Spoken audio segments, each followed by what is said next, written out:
नमस्कार साथियों, आज की क्लास में एक बार पुनः आपका हार्दिक स्वागत है।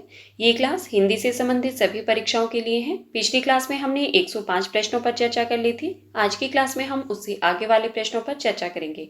तो आइए हम आज की क्लास को शुरू करते हैं और हमारा आज का पहला प्रश्न है, इंदुमती कहानी कब प्रकाशित हुई? आपके पास ऑप्शंस में है 1908 ईस्वी, 1900 ईस्वी, 1839 ईस्वी या 1904 ईस्वी। तो इसका सही उत्तर क्या होगा? सभी लोग अपना उत्तर कमेंट बॉक्स में देते रहें। बिल्कुल सही। जिन साथियों ने ऑप्शन नंबर 2 बताया है उनका उत्तर सही है। इंदुमती कहानी का प्रकाशन वर्ष है 1900 ईस्वी। किसकी कहानी है ये? किशोरीलाल गोस्वामी जी की। ठीक है। हमारा अगला प्रश्न है, कोणार्क नाटक की रचयिता कौन है? आपके पास ऑप्शंस में है गोविंद वल्लभ पंत, मोहन राकेश, जगदीश चंद्र माथुर या चतुर शास्त्री। तो इसका सही उत्तर है, बताइए, कोणार्क नाटक की रचयिता कौन है? बिल्कुल सही। जिन साथियों ने ऑप्शन नंबर 3 बताया है उनका उत्तर सही है। जगदीश चंद्र माथुर जी का नाटक है ये। हमारा अगला प्रश्न है, ये आपके पास कथन दिया गया है कि बेर क्रोध का अचार या मुरब्बा है। यह कथन किसका है? आपके पास ऑप्शंस में है भारतेंदु हरिचंद, मुक्तिबोध, रामचंद्र शुक्ल या हजारी प्रसाद द्विवेदी। तो इसका सही उत्तर होगा, बताइए, बेर क्रोध का अचार या मुरब्बा है। यह कथन किसका है? बिल्कुल सही। जिन साथियों ने ऑप्शन नंबर 3 बताया है उनका उत्तर सही है। यह कथन रामचंद्र शुक्ल जी का है। हमारा अगला प्रश्न है, सही वर्तनी वाला शब्द कौन सा है? आपको बताना है कि इनमें से सही वर्तनी वाला शब्द कौन सा है। आप लोग ध्यान से देखिए, उसके बाद ही अपना उत्तर देना। ऑप्शंस में है आपके पास कवित्री, कवियत्री, कवित्री या कवित्री। तो इसका सही उत्तर होगा, बताइए, कवित्री शब्द किस तरह से लिखा जाता है? सही वर्तनी क्या होगी? बिल्कुल सही। जिन साथियों ने ऑप्शन नंबर 2 बताया है उनका उत्तर सही है। कवित्री शब्द जो है वो इस तरह से लिखा जाता है और ये प्रश्न बार बार परीक्षा में पूछा जाता है, आपने ध्यान रखना है। हमारा अगला प्रश्न है, प्रतिदिन में कौन सा समास है? आपके पास ऑप्शंस में है तत्पुरुष, कर्मधारय, अव्ययभाव या बहुव्रीहि समास। तो इसका सही उत्तर होगा, बताइए, प्रतिदिन किस समास का उदाहरण है? बिल्कुल सही। जिन साथियों ने ऑप्शन नंबर 3 बताया है उनका उत्तर सही है। प्रतिदिन अव्ययी भाव समास का उदाहरण है। हमारा अगला प्रश्न है, कस्तूरी कुंडल बसे किस लेखिका की आत्मकथा है? आपके पास ऑप्शंस में है मृदुला गर्ग, उषा प्रेमवदा, शीला झुनझुनवाला या मैत्रेय पुष्पा। तो इसका सही उत्तर होगा कस्तूरी कुंडल बसे, जो कि आत्मकथा विधा की रचना है। इसकी लेखिका कौन है उसका नाम बताना है आपको। बताइए, इसका सही उत्तर होगा, बिल्कुल सही। जिन साथियों ने ऑप्शन नंबर 4 बताया है उनका उत्तर सही है। यह मैत्रेय पुष्पा जी की आत्मकथा है 2002 की। ठीक है। हमारा अगला प्रश्न है, साहित्य दर्पण किसकी रचना है? आपके पास ऑप्शंस में है दंडी, विश्वनाथ, जगन्नाथ या वामन। तो इसका सही उत्तर होगा, बताइए, इनमें से साहित्य दर्पण के रचनाकार कौन है? बिल्कुल सही। जिन साथियों ने ऑप्शन नंबर 2 बताया है उनका उत्तर सही है। साहित्य दर्पण विश्वनाथ जी की रचना है। हमारा अगला प्रश्न है, रस गंगाधर की रचयिता है। आपके पास ऑप्शंस में है भोज, महिम भट्ट, जगन्नाथ या वामन। तो इसका सही उत्तर होगा, बताइए, रस गंगाधर किसकी रचना है? बिल्कुल सही। जिन साथियों ने ऑप्शन नंबर 3 बताया है उनका उत्तर सही है। रस गंगाधर के रचयिता कौन है? जगन्नाथ। ठीक है। हमारा अगला प्रश्न है, कलम का सिपाही के लेखक कौन है? आपके पास ऑप्शंस में है प्रेमचंद, अमृत राय, रामविलास शर्मा या राजेंद्र प्रसाद। तो इसका सही उत्तर होगा, बताइए, कलम का सिपाही के लेखक कौन है? बिल्कुल सही। जिन साथियों ने ऑप्शन नंबर 2 बताया है उनका उत्तर सही है। कलम का सिपाही की लेखक कौन है? अमृत राय जी हैं। ठीक है, और यह इनकी 1962 ईस्वी की जीवनी है और किसके जीवन से संबंधित है? बिल्कुल सही, प्रेमचंद जी के जीवन से संबंधित है। ठीक है, और अमृत राय इनके पुत्र थे। किसके? प्रेमचंद जी के। और उनकी जीवनी है कलम का सिपाही, जो कि प्रेमचंद जी के जीवन से संबंधित है। हमारा अगला प्रश्न है, कुछ आप बीती कुछ जग बीती किस विधा की रचना है? आपके पास ऑप्शंस में है आत्मकथा, जीवनी, रेखाचित्र या संस्मरण। तो इसका सही उत्तर होगा,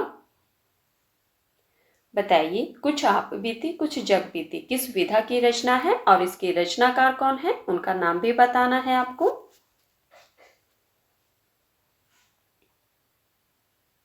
बिल्कुल सही। जिन साथियों ने ऑप्शन नंबर 1 बताया है उनका उत्तर सही है।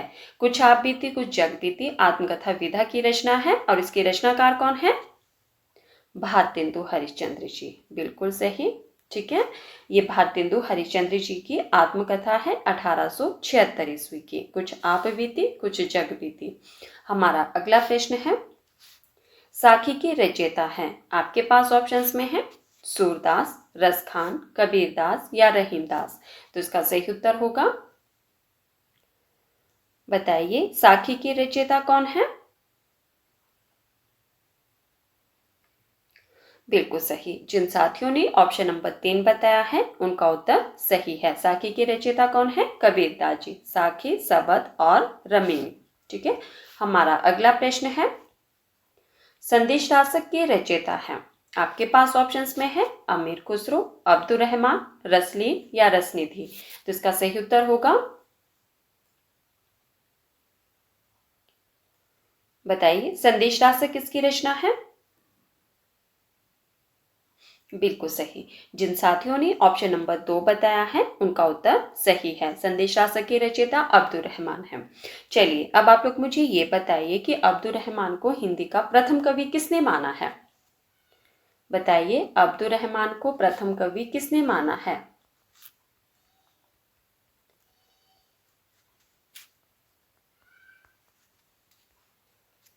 बताइए। बिल्कुल सही। अब्दुल रहमान को प्रथम कवि किसने माना है? डॉक्टर हजारी प्रसाद द्विवेदी जी ने। ठीक है, किसने माना है? हजारी प्रसाद द्विवेदी जी ने अब्दुल रहमान को हिंदी का प्रथम कवि माना है। और इनकी प्रसिद्ध रचना है संदेश रासक, जो कि बार बार परीक्षा में पूछी जाती है। हमारा अगला प्रश्न है, साथियों, जिन्होंने अभी तक वीडियो को लाइक नहीं किया है प्लीज वीडियो को लाइक कर देना, और जिन्होंने अभी तक वीडियो को शेयर नहीं किया है अगर हो सके तो वीडियो को ज्यादा से ज्यादा शेयर भी कर देना। हमारा अगला प्रश्न है, गागर में सागर भरने का कार्य किस कवि ने किया है? आपके पास ऑप्शंस में है बिहारी, घनानंद, सूरदास या रसखान। तो इसका सही उत्तर होगा, बताइए, गागर में सागर भरने का कार्य किस कवि ने किया है? बिल्कुल सही। जिन साथियों ने ऑप्शन नंबर 1 बताया है उनका उत्तर सही है। ठीक है, गागर में सागर भरने का कार्य किसने किया है? बिहारी जी ने। और इनकी जो प्रसिद्ध रचना है वो कौन सी है? बिहारी सतसई। ठीक है, आज का प्रश्न है आप लोगों के लिए कि बिहारी जी का जन्म कब हुआ था? ठीक है, सब लोग मुझे कमेंट करके बताना कि बिहारी जी का जन्म कब हुआ था। हमारा अगला प्रश्न है, प्रेमचंद के अधूरे उपन्यास का नाम है। आपके पास ऑप्शंस में है गबन, रंगभूमि, मंगलसूत्र या सेवा सदन। तो इसका सही उत्तर होगा, बताइए, प्रेमचंद जी के अधूरे उपन्यास का नाम बताना है आपको, और साथ में आपने ये भी बताना है कि इस अधूरे उपन्यास को किसने पूर्ण किया था। बताइए, इसका सही उत्तर क्या होगा?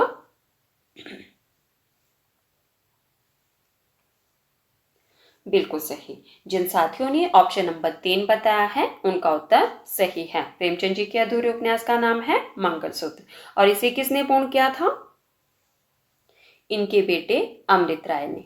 ठीक है, किसने पूर्ण किया था? अमृत राय ने। चलिए, अब आप लोग मुझे ये बताइए कि जो प्रेमचंद जी का गबन उपन्यास है इसका रचनाकाल क्या माना जाता है? बताइए, गबन का प्रकाशन वर्ष क्या माना जाता है?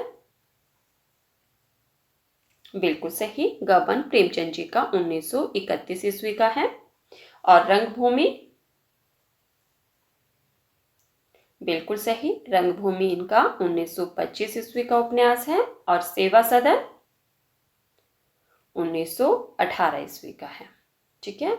और मंगलसूत्र इनका अधूरा उपन्यास माना जाता है, जिसे इनके बेटे अमृत राय ने पूर्ण किया था।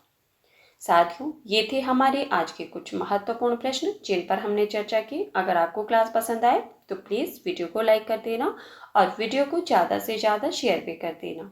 जो साथी पहली बार चैनल पर आए हैं वो चैनल को सब्सक्राइब करना, बेल आइकन को प्रेस करना, ताकि आने वाली हर वीडियो की नोटिफिकेशन सबसे पहले आप तक पहुँचे। ठीक है।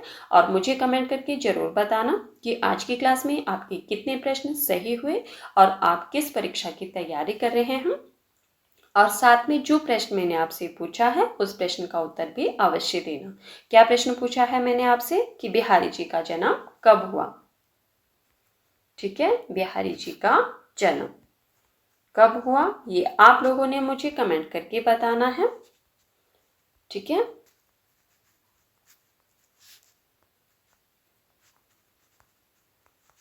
सभी लोगों ने मुझे कमेंट करके इस प्रश्न का उत्तर देना है। धन्यवाद, मिलते हैं अगली क्लास में।